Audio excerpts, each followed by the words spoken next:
There's always so much to discuss in Britain and also in the rest of the Western world.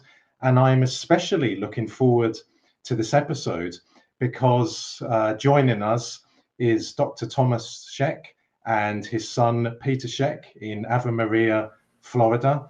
Not only are they truly wonderful human beings, they are also very insightful, they are very knowledgeable and very experienced. And given what, in my opinion, is pure evil, which is confronting Britain and the rest of the Western world at the moment, such as the normalization of paedophilia, I believe that people such as Tom and Peter have a very important story to tell. That's a very big billing there, Tom and Peter. You're under pressure to deliver now. Welcome to Unprecedented TV. How long have you known Marcus to get such a powerful valedictory speech? I've known Marcus for, I think, about 5 years. I became interested in learning about Russia and Russia's relationship with Europe. I would say maybe about 10 years ago, I started following global politics a little more carefully. I taught German at Ave Maria University, and just through teaching German, I felt like I needed to know, at least a little bit about European politics, German politics. And so I tried to get caught up and learn, and stay informed. That was probably, 2013, 2014. And then I came across Marcus's work, his commentaries, his interviews with RT. And I just came to admire Marcus Papadopoulos as an incredibly brave spokesman, and also very knowledgeable. And so I tried to leave comments, when I would listen to his interviews, and learned that he had published the book on Arise Russia, and tried to, leave comments on the book, I think on Amazon. And somehow Marcus was able to track me down and emailed me when I was still a professor at Ave Maria University. And so we became email correspondents. And I guess I don't really feel that I'm much of an expert in the matters of global politics, but I admire those who are. And so I feel very much, a disciple, that Marcus is kind of my mentor and in these matters. And so we corresponded for a number of years. And my son, Peter, also has become very interested in these matters as well. And so over the course of the years, we kind of grew close to Marcus. And then when Peter got married back in 2024, Marcus was invited and he came over to the wedding. So his first time in the United States. And we just had a wonderful week together. We picked him up at the Miami airport, and he just kind of got a taste of the United States and of Florida. And so we've felt very close to Marcus and his family. And my son Peter actually took his honeymoon in England, and so got to see Marcus right after the wedding as well. You've probably been, Peter, you and I have probably been within a few miles of each other, because one of the other coincidences here is that I actually live about half an hour's drive from Marcus. So there are not many degrees of separation going on here. It is quite impressive. The team was putting up, I think, the Naples College, but they found something from Ave Maria as well. Is that anything to do with it? That looks like a church to me. Yeah, that's where we go to church. Ah, right. It's a magnificent looking building. Thanks. Yeah, this is southern Florida, so they have to build things weatherproof that can withstand hurricanes. So it's, to my mind, it's maybe not the most attractive structure in the world, but it's made to endure direct hits from hurricanes. I have to say, I think it's pretty impressive. What do you think, Marcus? Is that where you got married? By the way. No, I got married in a small church in Naples because the priest that did our wedding was stationed over there. But this is where we go on most Sundays. So it's a beautiful place. What do you think of it, Marcus? I particularly like it on the inside. There are some very interesting designs, and the tabernacle, in my opinion, is especially beautiful. Mm-hmm. It is. I think it's really, really impressive. Just so that we can move on from it, the team kept putting up the Naples College. This is to do with you, Peter, isn't it? No, this is my dad's. Oh, right. I see. Do that now. Yeah. Yeah, that's where I teach. And what age groups do you teach? I teach 6th grade through high school. Mm-hmm. And I primarily teach Latin. It's a charter school that has kind of a unique curriculum compared to most state schools. It does offer Latin from 6th grade onward, and so my PhD training was in classics, and so it's a blessing to be able to teach, something that I know well, that's within about a 30-minute drive from my house. So, yeah, I've been teaching there for the last 4 years. I have to say, you all make me feel desperately underqualified. My father was a doctor. My grandfather was a professor. My sister's far better qualified than me. I've got something in common with you, because I've actually got a philosophy degree, but I never took it past just having a philosophy degree. I suppose it's quite cool to have a philosophy degree, because I think it's the study of thinking. But you people collectively have so much more collective intellect. I just wish, this is a political view, I just wish that our British government had the 24 of them on the cabinet or thereabouts had the same kind of intellect as I've got in this group here. Marcus, you're a doctor, aren't you, as well? Of Russian history, yes. That's pretty impressive, yeah. And you've actually written another book as well, haven't you? Yes, 2 books. My first book was Arise Russia, The Return of Russia to World Politics. And my second book is called Whitehall in Stalin's Russia, British Assessments of the Red Army 1934 to 1945. Whitehall in Stalin's Russia received a number of endorsements from senior US Army and Air Force officers, which I was absolutely thrilled about. I thought they might accuse you of being, in a McCarthyist way, if viewers don't know what that means, look it up. McCarthy and McCarthyism, quite an interesting time in American history. I thought they might think that you're working for the Russians, Marcus. Do you know, maybe once they might have, but given what is happening in America and indeed in the rest of the Western world, very many Americans have woken up. Very many Americans are now questioning not just the official narrative of the American government, of the British government, of NATO, of the European Union, but they are also questioning everything they have been told since they entered primary school.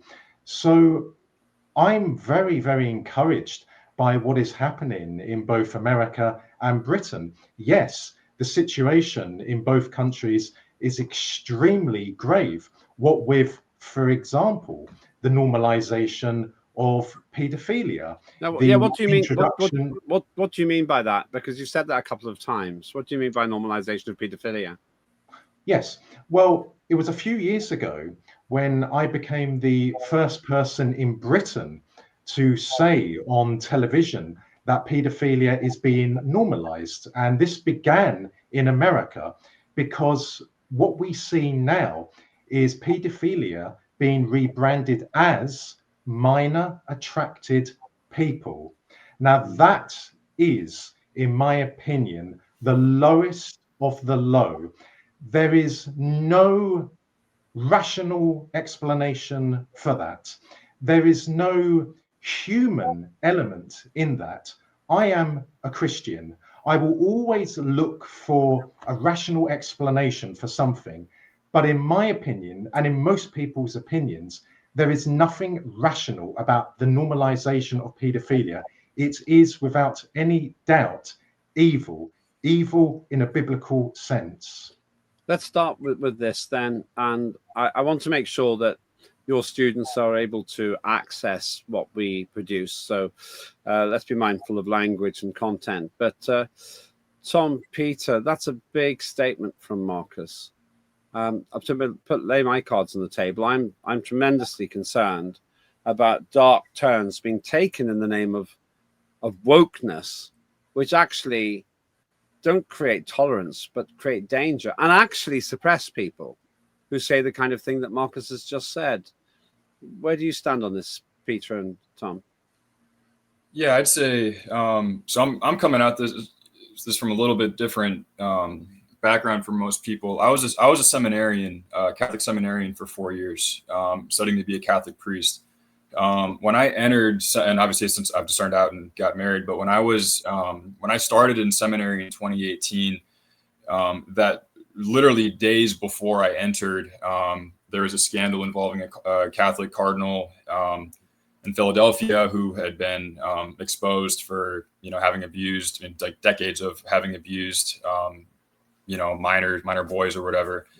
And so it was a very difficult time to enter the seminary because, this was making headlines. This another big, probably the biggest scandal since the 2006 Boston scandal.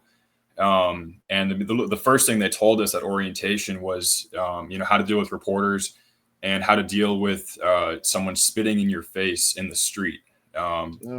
And it was very much a gut check. We were all very excited to get, a new next step in our lives, and a little bit scary, but also kind of an adventure. And you're excited to kind of see what the Lord does in your life.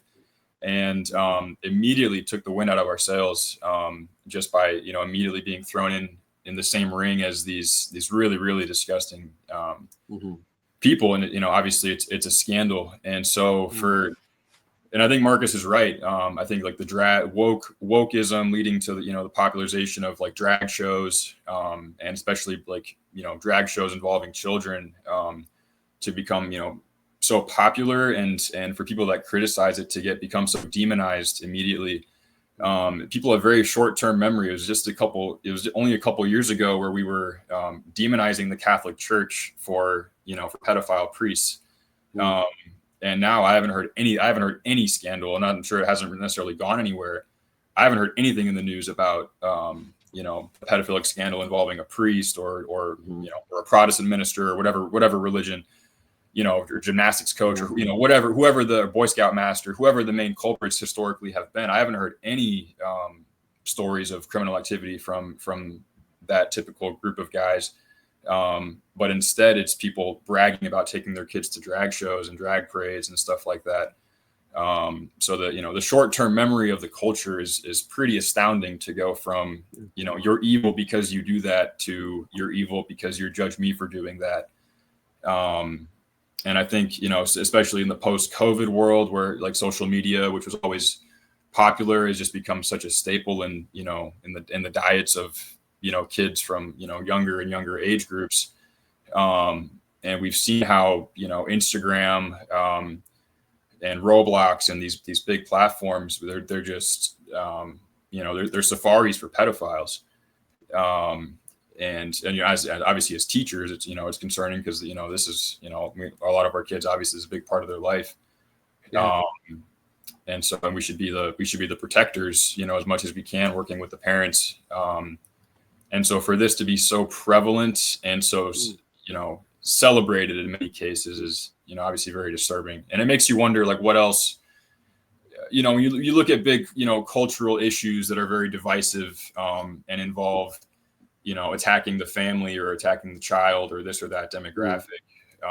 You wonder, it seems like the devil's like running out of ideas. And so, the normalization of like homosexual marriage, obviously was a big, wherever you, not to disenfranchise any of your viewers, but like wherever you stand on that was a big moment in history, at least in the West. And then the next big step would be like abortion.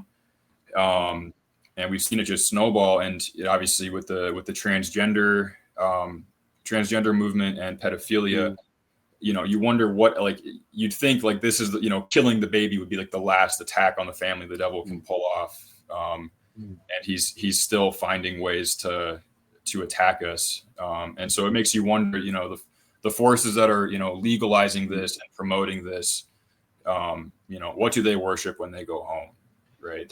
Tom, there are many in the woke community, the people who think that we should live in a relativistic world where everything's acceptable, who would potentially be appalled at what Peter said.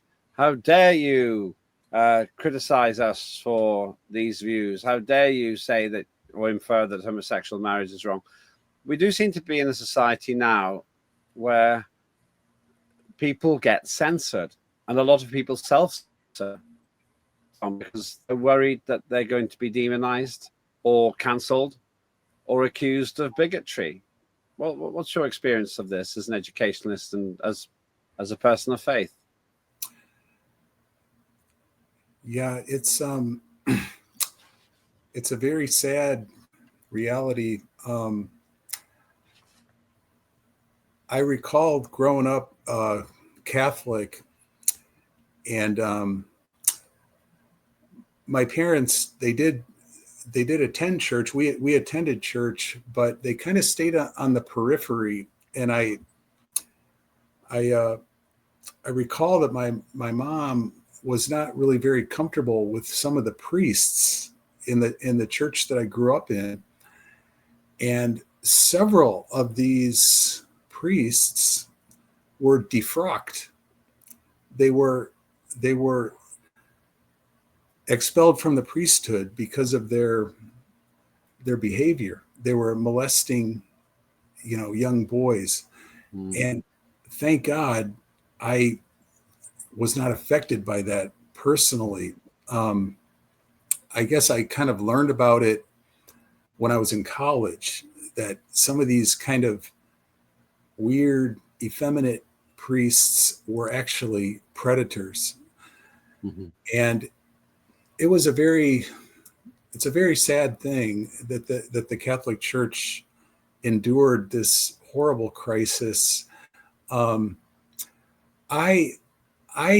departed from the Catholic Church when I was in college. I was 18, and I met evangelical Protestants when I was in college.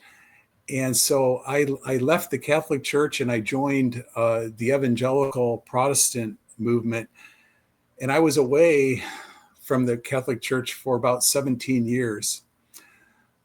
Eventually I came back, but I do see that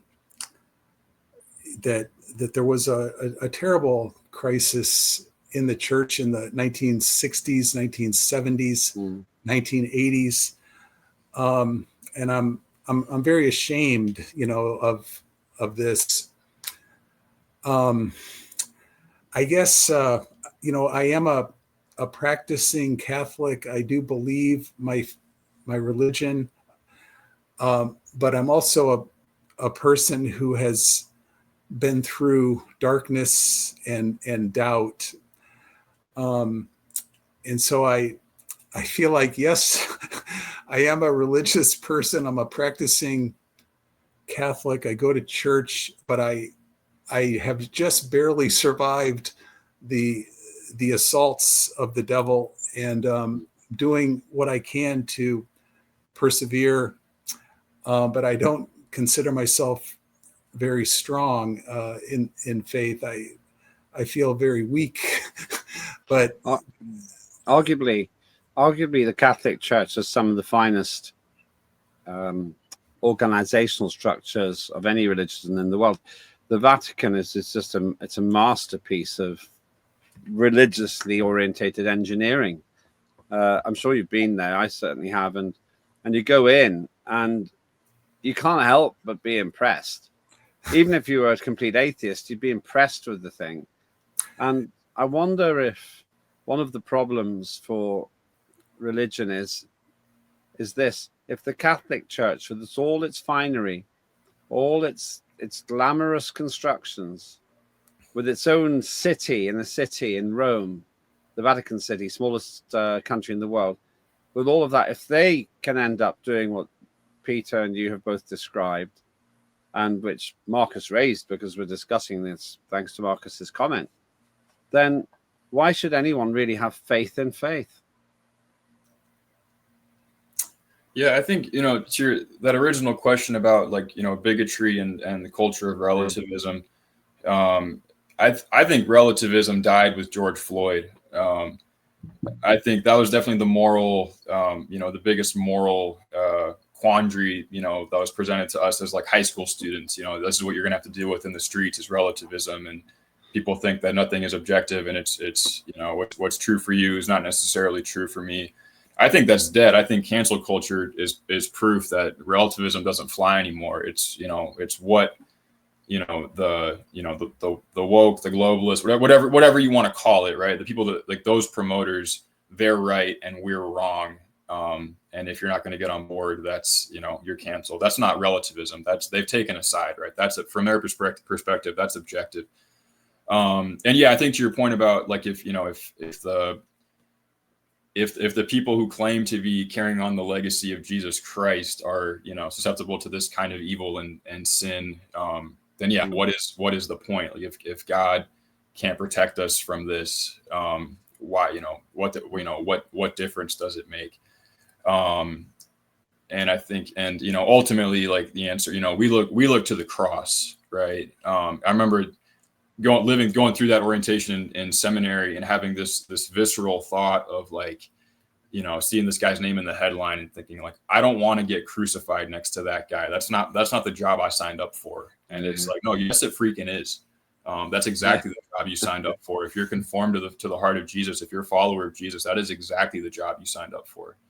That's very painful, but it's also very freeing, because it's, ultimately the burden doesn't fall on me. The burden's already been paid for. Jesus already paid for this.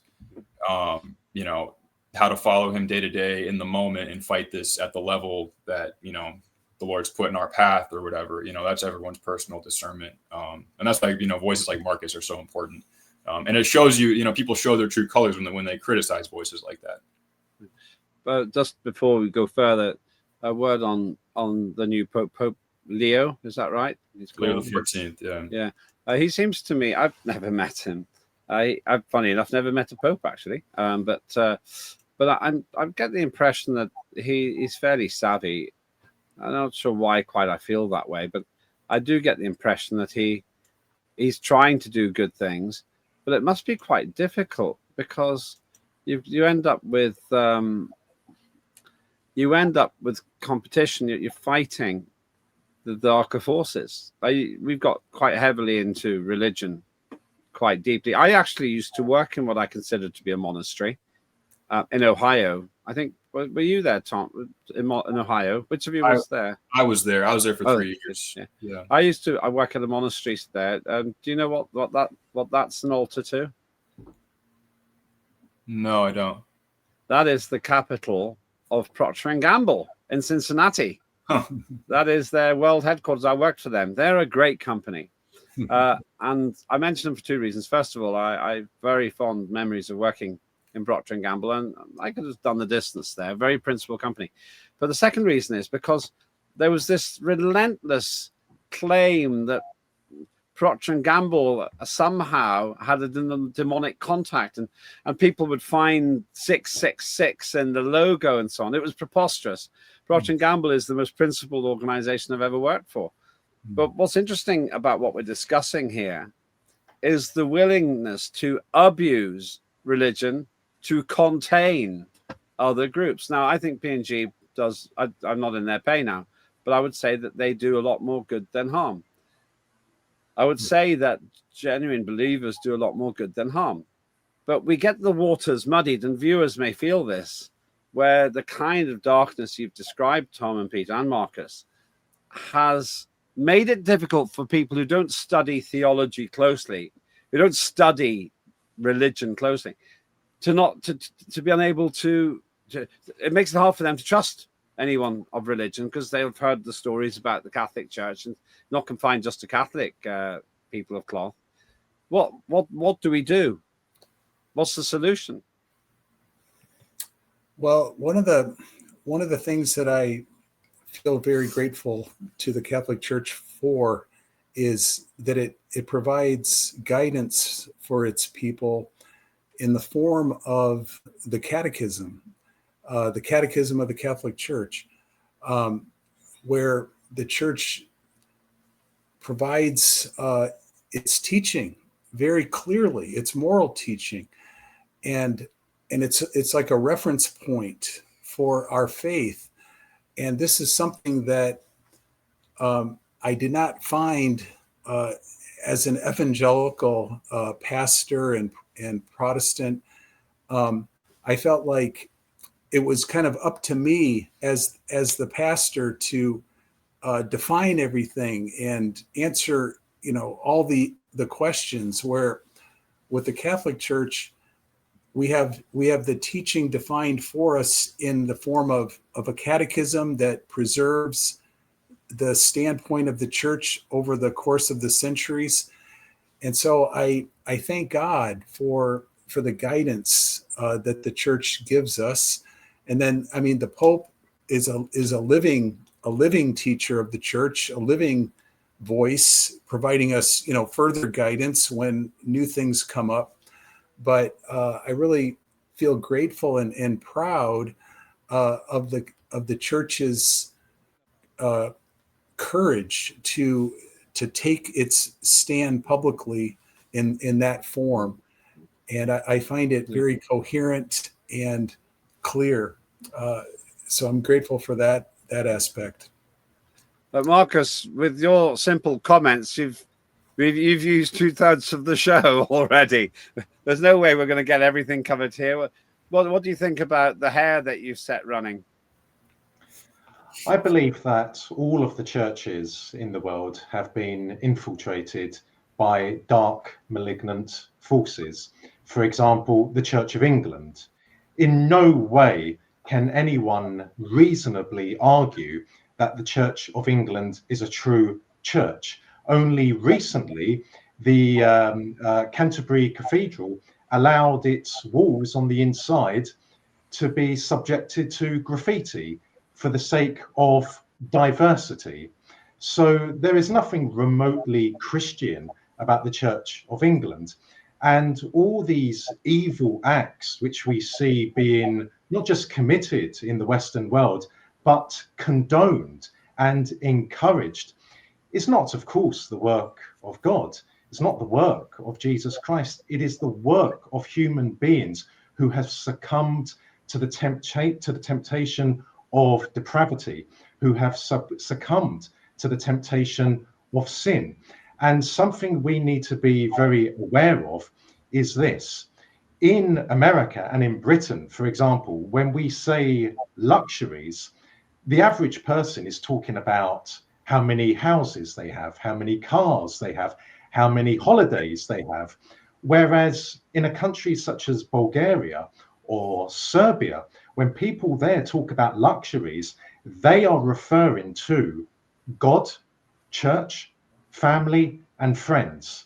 That is where the Western world has gone so very, very wrong. The day when, for example, Britons lost their faith in Christianity and failed to defend their culture was the day when the dark, malignant forces which rule Britain gained an advantage over them. And from there, we see the horrific carnage which is now occurring in Britain. Yes, there is a Christian revival in Britain. Yes, there is a cultural revival in Britain. That I applaud. But my word, the damage which has been inflicted in Britain is absolutely colossal. However, it is never too late. The fact that Britons are returning to God is something which is a grave concern to the British ruling elite, because that is not what they want. That's fascinating. I want to. You're going to have to come back, people, because we're never going to finish everything in the next few minutes. But Tom, I want to talk a little bit about that college of yours in Naples. There, I always think of Naples in Italy. My late mother and I had a wonderful stay there. It's kind of a rundown city, but it's got shabby chic, I think is the phrase. Maybe that's an out-of-date phrase now. Do you talk about these things at your school, Tom, with your pupils?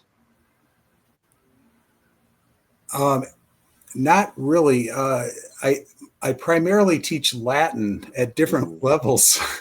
And so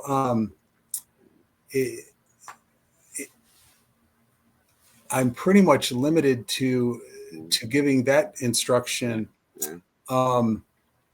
I know, there's also history and civics and other subjects that are taught where those issues come up, but it just so happens that all of my classes are basically different levels of Latin. So, I've got another secret to share. I actually studied Latin to the age of 16, and I did it because I was just interested. And the priceless benefit of speaking some Latin is you can work out words you don't understand. If you've learned Latin, you have a better than evens chance of working out a lot of words in a lot of different languages.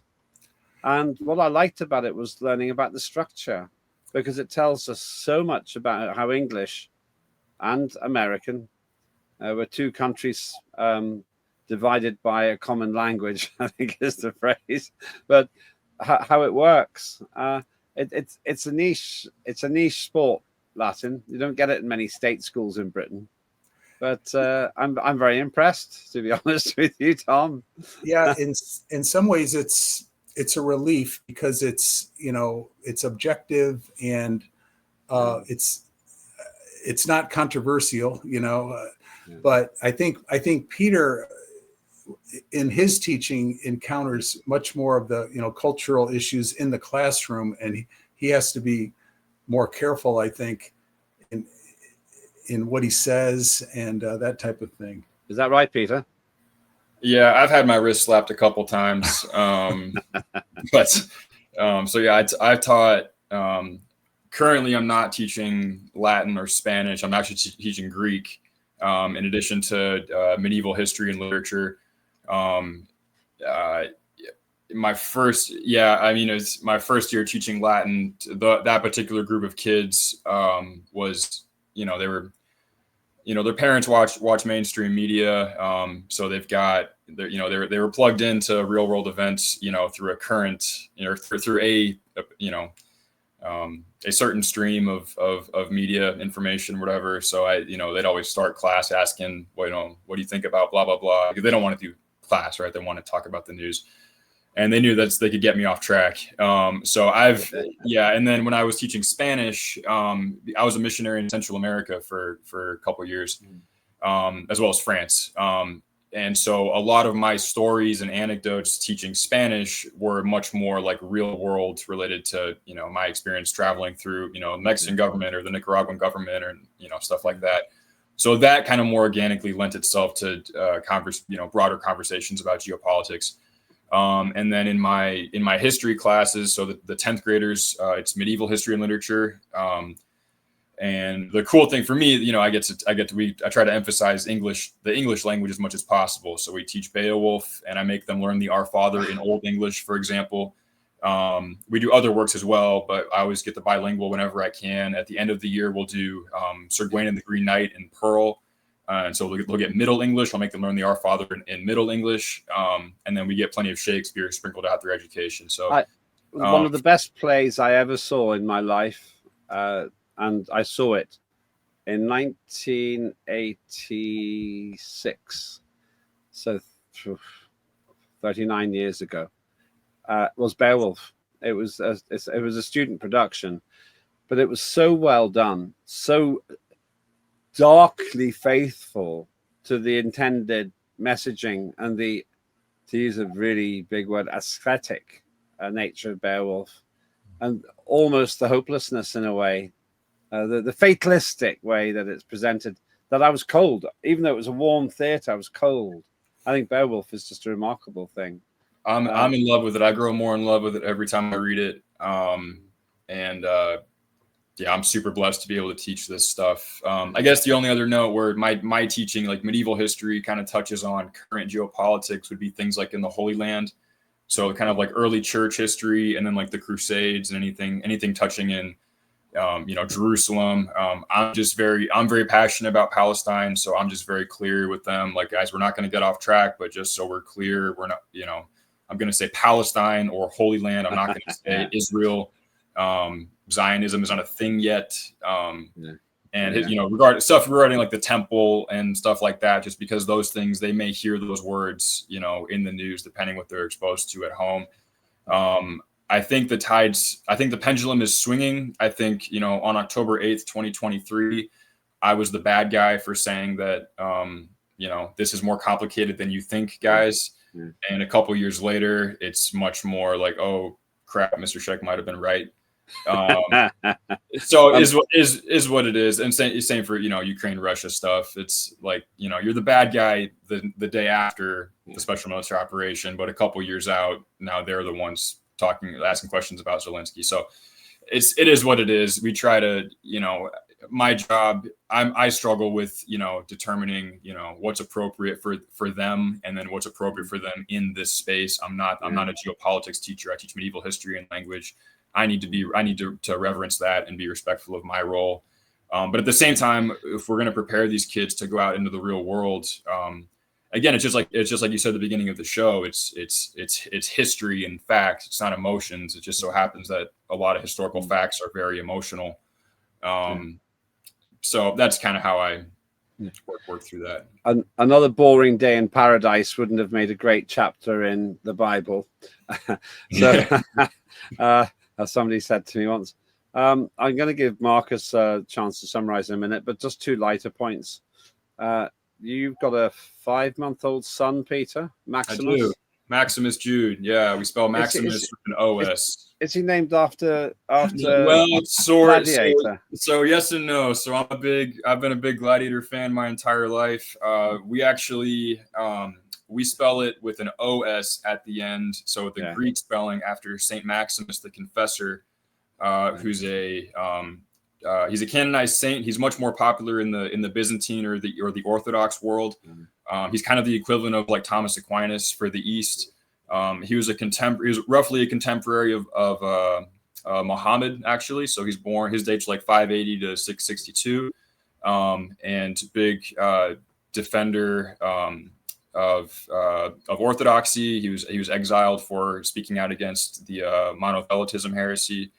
And anyway, so Maximus in the Greek, it's Omicron Sigma, but also my son was like He was like over 4.5 kilos when he was born. He's a big boy. So in the hospital, they were like, Maximus is a good name. He's huge. Yeah, we have to take him to the forum sometime.